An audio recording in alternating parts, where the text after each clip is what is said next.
Hello, hello, hello, hello. Welcome back to my huge channel, everybody. Today we're talking about another topic concerning personal style. And I think it's pretty funny to classify people concerning their styles and also to understand what it actually means if somebody has a certain style. It's actually pretty psychological, but since I'm not a psychologist, I will make everything based on my experience. So this video is for everybody that has come to the point where you're like, I think I'm good. I think I have occasionally a good style. Sometimes I am better than the norm. Sometimes I'm worse. This is actually something pretty important because this means you have set your style to your personality. But we're also going to question that today a bit. Like, is this your real aesthetic, or is there something behind it? Why did you choose it? Or do you actually need something else to fulfill this self-reflection of your personality in forms of fibers and cloth and textile? So first of all, it's actually pretty good to not be in a daily dispute with yourself anymore. Every morning, waking up, looking into your closet and questioning yourself, but being pretty happy, being good. Like, that's a striking point why I decided to make this video. Like, there's this certain pain when you get up in the morning and back in the closet. You go to work, you sit down and you're like, what did I do? What did I choose? I don't feel like myself. And nobody else will recognize anything because you look decent, you look normal. Like, nobody will recognize anything. But you're just like, something is off here. This is not me.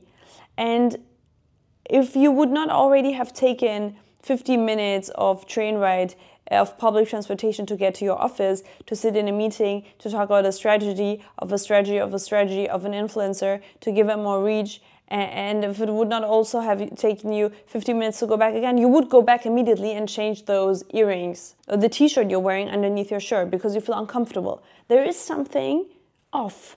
So there is something like a glitch in the matrix where you're like, something's off and I need to change it ASAP, and I can kill someone for a new shirt right now. But you know what this also proves? And this is the main fundament of everything.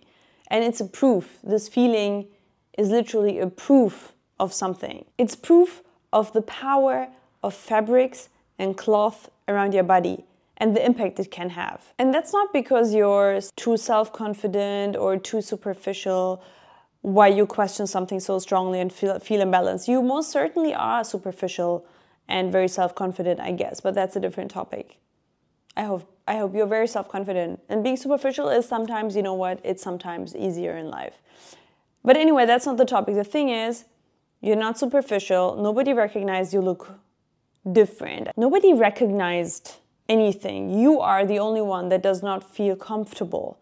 This means the value of this cloth on your body is high. It impacts your mind and your happiness. So these things disturb you, distract you, and annoy you when not chosen correctly, which concludes to it's just as important as anything else in the world, in your life, what you wear. It's not that superficial. It's not that easy. It's not that irrelevant. It is of relevance. Fashion is of relevance for your happiness. So this concludes to your fashion is as important as the correct food for your body, as the correct care for your body, or the correct lifestyle for your body to make you overall a happy person. When sometimes people like you and me who seem like we're superficial because we're judging certain aesthetics, their meaning to it and stuff, and people are like, it's not that much of a big deal. It is a big deal. Because you never have an impact on your demographics by birth or your sociological output of your family, okay? But you do always have an impact on your style. Before we get into the videos, one last time, if you haven't subscribed to this channel, you do it right now. I see you guys. I know half of you don't do it. You subscribe to the YouTube channel, you get into the Discord channel, which is amazing. Right now, people are just amazing. Honestly, I truly found love in and in humans again with my Discord chat. I'm very proud of the people that are in there. Super smart. I'm just reading and I'm sometimes like, whoa, what is this? These are very smart people talking. I might just read instead of comment here maybe. We are also having a meetup soon, and there are meetups everywhere in the world happening. It's beautiful. Come to the Discord chat. It's funny. You will find friends. I know you have no friends. Don't pretend. So yes, and follow me on Instagram, of course, because I'm a heavily active Instagram user. Coming to the first style, it's the basic monochrome. Actually, I can just finish explaining the style right here because the name says everything. It's just basic and monochrome, and there's not a lot to judge. There's a lot to talk about and to analyze, but there's just like, it's just basic and monochrome, you know? That's literally what it is. So this person is the epitome of the H&M divided teen that never needed to go to Primark, not that low, but you also just evolved into the good stuff at Uniqlo now. So now you're a Uniqlo person. And you most certainly wait for every Uniqlo you drop by Christophe Lemaire intensely. And that already shows you're into aesthetics, because usually you like the usually Uniqlo stuff, you know, the basics. But you look at Uniqlo you now. Well, yeah, that's the person, and yeah, this person has a sense for normcore, and it fits in everywhere, always looks put together, it's never too much, never attention-seeking. Something like a freshly washed cow that just looks clean and neat, and it's just cute, actually. Hands are always sitting fitted, never too big. The max we can go is straight fit. A good hoodie on top is nice, but just max one size bigger. Everything else is fashion, guys. We don't want that. A good wool coat, probably from your best fast fashion retailer, but it does its job. Yeah, but you care about your looks. It's not that you don't care, but mainly also about the fact that never in a day on this earth you wanted to be considered fashionable or get any kind of attention or have to justify any fashion decision you have taken.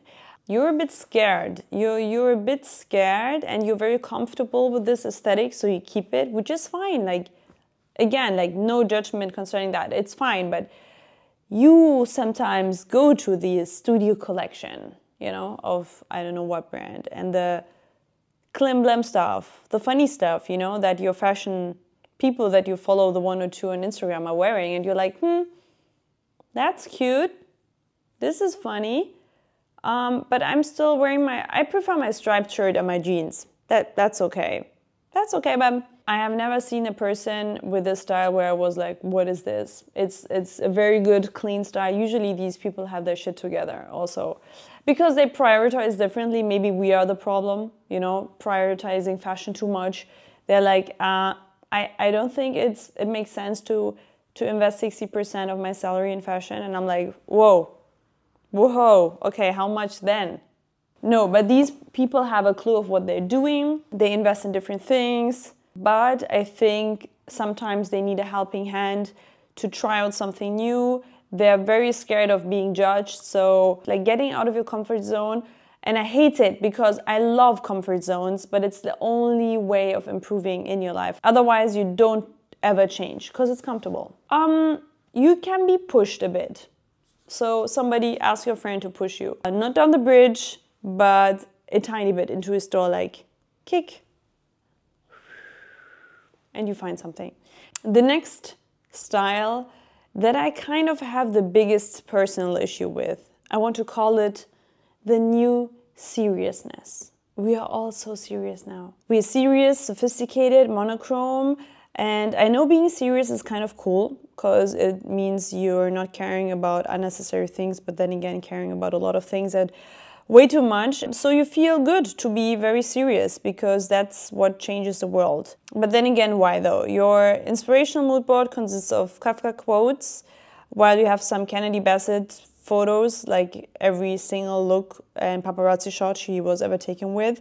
In your journal, and you have quotes in it, and you probably paid 150 euros for like a wooden French heritage brush to brush your hair because you think it's worth it and it looks good when it's in your handbag because it's expensive and it looks a bit nicer because it has like this cursive handwriting on it. We started with a basic monochrome, but now we're in the monochrome, sophisticated, muted tones. Muted tones forever. Everything muted. We love it muted. And we love pleated pants. And we love cashmere crew necks. And we love suede shoes. Flat, very flat, like no big heels, kitten heels. We're very polite. We are very, very polite. We don't like high heels. That's not the aesthetic. One thing that sounds a bit philosophical when talking about this aesthetic, but it's true. Everything good in life is based on pain, and you will always feel pain unless you do something against it. This means you are the one that needs to be active to stop life from being a pain. Some get hit so hard by this thing called life that it's hard for them to be just happy, but most of them just want to appear serious so it looks like they care or have knowledge and feel pain. So looking like being in pain, which is kind of the base of being serious, is trendy, and you want to be part of it. Because there's this one thing we need to be aware of when we talk about seriousness, and I don't think about serious matters, world-changing ones. When I mean people that love to be very cultured or are not even very cultured but want to look like, they want to project somebody that looks very cultured. When I say cultured, I mean somebody who has knowledge about general literature. So what is important here is to know that seriousness means the absence of lightheartedness. And when I say lightheartedness, I mean it in a way of creative input. To be fully creative and yourself and not look around and be influenced by others, you need to be slightly lighthearted. As serious as you are, maybe you feel like your life was so tough that you turn into this serious person. But if you want to see true beauty, you need to have this lightheartedness, playfulness that this aesthetic is usually missing, to be fully aware of your personality and aesthetic and not go too much by law, by rules that somebody said. What I want to push here in this style is just like, it's nice to use features of this aesthetic, but what comes from you? What do we see in this aesthetic that is very you? I think that's the most important part where we need to work on is it's okay to fully adapt to an aesthetic, but you need to push your personality a bit more. Like, don't look like everybody else, and not for the sake of not looking like everybody else, but because you are somebody else. Coming to the third category of style. And this one is tricky, but it is interesting. It is the archive-only persona. And one easy way to detect this persona very easily is when you ask them where a piece is from they're wearing, they start by the year.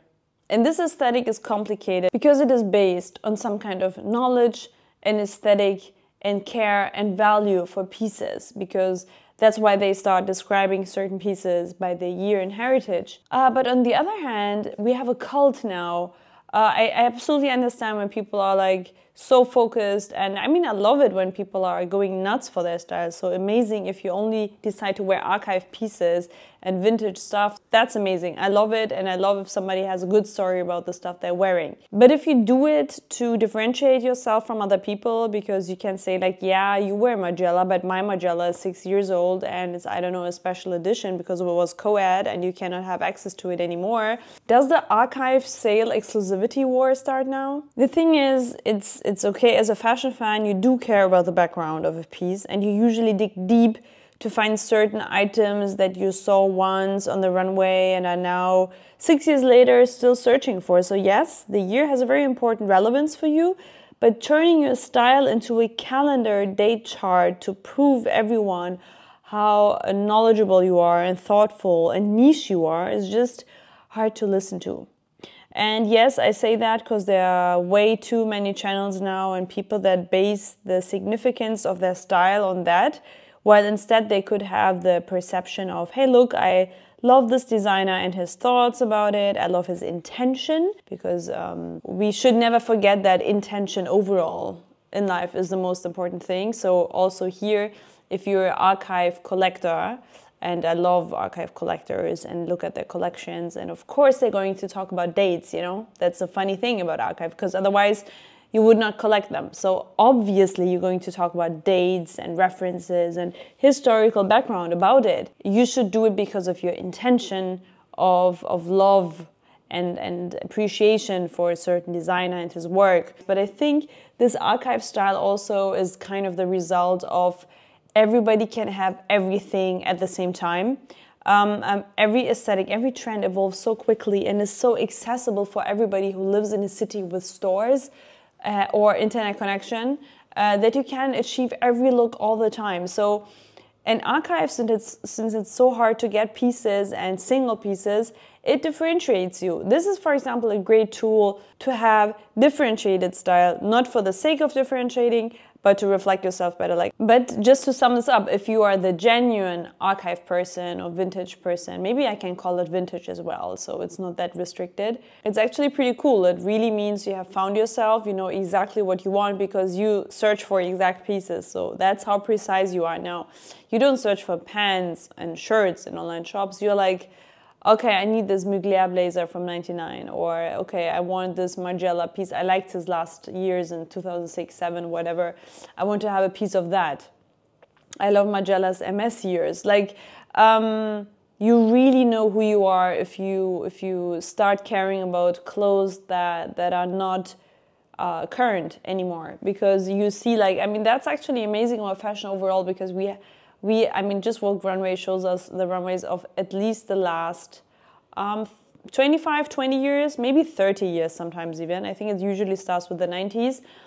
You have access to the fashion world of the last 30 years, and it's very certain that you will find your own aesthetic somewhere there. So I would really recommend people to search alphabetically. If you have no idea of designers, just go alphabetically, look at all the seasons. You will find something that you like, and then you will be able to search. You will find out about this brand, about the designer, similar designers, maybe in the same era, and then you can search for vintage pieces, which is amazing. But overall, I can say, being aware of vintage and its value and being able to search for it, it really means you have settled down. And I think there's not much I can say than to be like, yeah, go for it. But don't tell me it's Vetements 2019. And I heard someone say, pretty famous, my vintage Gucci glasses, and they were 2018. Yeah, this happens as well. Then we have style number 4, which is the ethereal one. You care about earth. Oh, at least that's what it kind of looks like. It also is another form of the monochrome look, but you're not in the school of Loro-Piana cashmere. You're more eco-friendly, also muted colors, but more like the khakis to the muddy beige tones. That's your frame, the browns, not so much the black. There are a few black hints as well in your wardrobe, but not as much. You like the connection to nature, which is nice. And I don't mean that you have to run around in the forest every day. You probably don't do that. You could, but there are also no forests anymore anywhere. So you walk on a trottoir and you wear a khaki coat. But the look is still very different than the sophisticated, serious monochrome look sponsored by Brunello Fighidelli. This is sponsored by Le Mer, the ethereal look. I think that's the biggest ambassador brand right now we have for it. It is some mindfulness, it is some carefulness that this brand kind of brings with itself, because everything is very thoughtful. And if you look at the stores, of course, that's not always the reflection, because they're amazing stores and crabby clothes sometimes inside. But Le Mer really sells you this Japanese inspiration that they have for their clothes as well. So this person is kind of the mindful one, the flowing one, the Buddhist of the fashion styles. They like the earthy tones, they care a lot about the silhouette, they care a lot about fabrics and where it's done as well. And what differentiates them from the sophisticated one, as I said, is that they don't like so much sharpness, not as much. And it's more important that it's naturally indigo dyed Japanese shirt than a made in France silk blouse, probably. Nevertheless, the line between all these aesthetics are getting closer now, I would say, because big luxury brands chose the minimal road now. If we look at Gucci, for example, and even Bottega, as beautiful as the design is right now, and the fabrics, mind-blowing. I just touched recently. I go always touching to Printemps. It was amazing and I was blown away, but it's not crazy, daring looks. It's very wearable. What is necessary and needed as well, you know, and we cannot all run around like what Jonathan Anderson is doing and his team. The most important thing that is differentiating this style from the others is that it's a bit more artistic also. So a handbag can be like formed very structural, like very much like a non-handbag, like a ball or something very stiff actually, or a very bulky jewelry, for example, like on the ears, or something very weird or not typically jewelry-like looking, or very bulky necklaces are very popular. Like, as I said in another video, the Le Mer ones are sold out everywhere. So this aesthetic also is a bit more focused on valuing certain aesthetics more and making it look a bit more natural, more down to earth. The sophisticated look, as much as I love it sometimes, it has something snobbyish about it. I cannot deny it, because it looks like very old school, heritage, old money vibes. And the ethereal look, I call it ethereal. Of course, you're not running around like 2000s Chloe when I say that. I mean more like the same look, but just like more earth tones. To be very honest, I haven't met a single person that has the style that I did not like. And I don't know if it's very cliche, but somebody that is so thoughtful about the things they shop and values a lot of like tiny artistic pieces is also usually like that towards people. That's why I think like people that are very focused on logos and show that they're superficial, they will treat people like that as well. That's why I say fashion is kind of important, because it's like a mirror and shows us how it's a piece of your personality. And like people that have this certain style that is like ethereal and big silhouettes, also bulky silhouettes, but like it's very down to earth, it's very humble, it's beautiful actually. And usually the people are also very humble and very friendly and have like a very down to earth perspective on things, very open-minded. Like this is honestly a style I really like. It's not so much my personal style. I like it more eclectic. I like it a bit brighter in terms of clashes, like not always color. But it's not my aesthetic, but I genuinely love it when people honestly have actually this style from my own perception. And I think it's beautiful, actually. Of course, we can get quickly into the biology teacher look or history teacher look as well. So the quality is very important here, because the moment where you have pieces that start to pill and look too vintagey because they have been worn for years, it can look like it's of a lesser quality, and this is an appearance that you usually don't want to have, because nobody wants to have something that or you want something that looks to be worn. Now I'm in a conflict in my mind right now, but I would say you don't want it usually, in the usual cases. So the thing you just need to be very careful here, but also like in the sophisticated aesthetic, is quality over quantity as well, of course, but quality is very important, like that your mohair sweater stays mohair and is not turning into a cat's basket or anything. The last style I'm coming to is the hiker. And that's an interesting one. And I know you all know at least 2 people around you that are having this style. And I don't know, it's not easy to turn people off from very old school, typical hiking brands, but these people managed. And I also, on the other hand, understand, of course, this aesthetic. It's not that I have not been influenced. The crave for the technical, functional, yet beautiful and manufactured hiking gear has also something very artistic and futuristic about it. The shoes are bulky, the pants are water repellent, wide, they're creasing, they're stacking up, and it creates an interesting silhouette. You have a raincoat, like it looks a bit like the layering we know from the runways as well. It looks like the brand Hike, the Japanese brand. We see it at Sakai.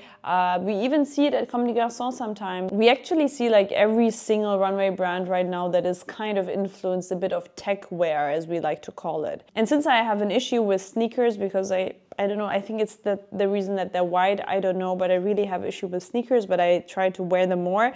Like hiking inspired ones appealing more to me because they're usually brown or black, and I feel like they come closer to my black shoes and they don't look so bright, because these white sneakers are just so bright that I'm always kind of scared of them. But the hiking aesthetic is, I think, a really nice one. They're amazing brands. I mean, right now there's also, I mean, Roa is getting huge, and I think it has amazing products as well. I mean, it's a professional hiking brand. I'm not going to talk about Arc'teryx anymore. I think that brand has been abused over the last 2 years now. And if I see this, what's the symbol? Is it this dragon beanie? Well, what is that? What is the symbol of Arc'teryx?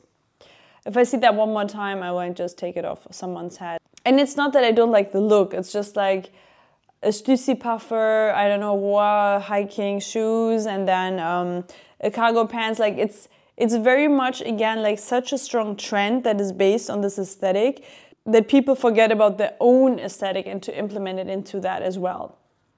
I would like to see something interesting, something surprising when I see this look, because right now I can dictate how everybody looks that's into this aesthetic. I think it's an issue because it again numbs the senses of the people wearing it. I know it's functional, I know it's technical, I know it can be beautiful, technical stuff can be crazy beautiful. I think the moment we realize like there is a sports trend, but like nobody goes hiking as well, but there's a sports trend and the prices are as high as luxury brands, there starts again this luxury game of showing off and showing people you have very differentiated aesthetic with very expensive and exclusive products that they cannot get, and you wear it head to toe. So it is a bit conflicted in my opinion. I think it would be way nicer if you would combine it. I know it looks amazing, like if you see it in a certain aesthetic, but it's a bit too much.